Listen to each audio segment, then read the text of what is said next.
Well, I think our huge advantage, especially in the modern media landscape, is that we will probably end up being one of the only or very few media types that can control the exposure.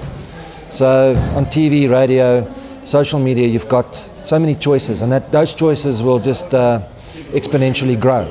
With out of home, we control the environment, and therefore we control the exposure, which is going to become very, very valuable going forward. A lot of the nodes and zones that we operate in, people have to use. So shopping malls, transportation modes, airports, stations, taxis, bus ranks. You don't have a choice. You are going to go through those environments, which, and it's millions and millions of consumers globally, as we see. So they're economically active. Therefore, the wastage that you'll find with out of home is also quite often low compared to other mass media types.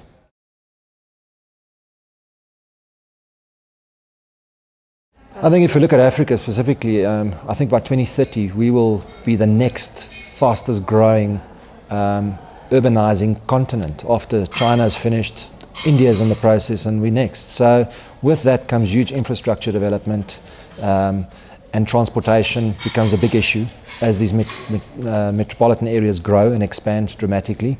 And that's a natural incubator for out of home. So yeah, we love it.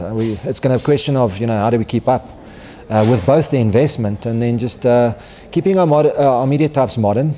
Also, not just irritating consumers and commuters. You have to add value, and I think with digital now, that becomes really, really powerful. Like we've done with airport TV, it's not just piping ads. We bring news, information, some humour when it's often in a dull space where so I think digital's given us that ability that we've never had, which is really fantastic and exciting.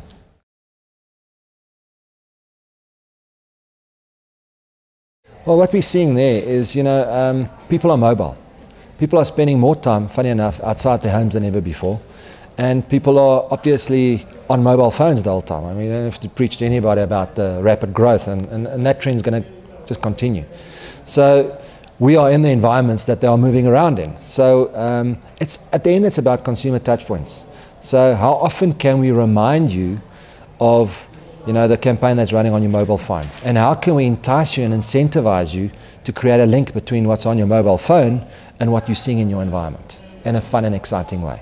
And I think that's the huge opportunity that we also have compared to other media types.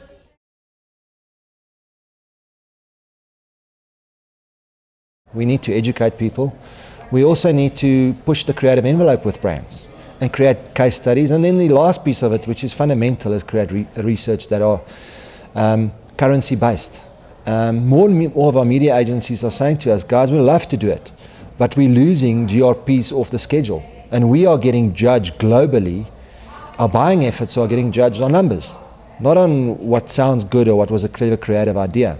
So for us, and we are busy, we need to give them credible research that is comparable with other intermediate decisions and media types. So that is a big drive for us.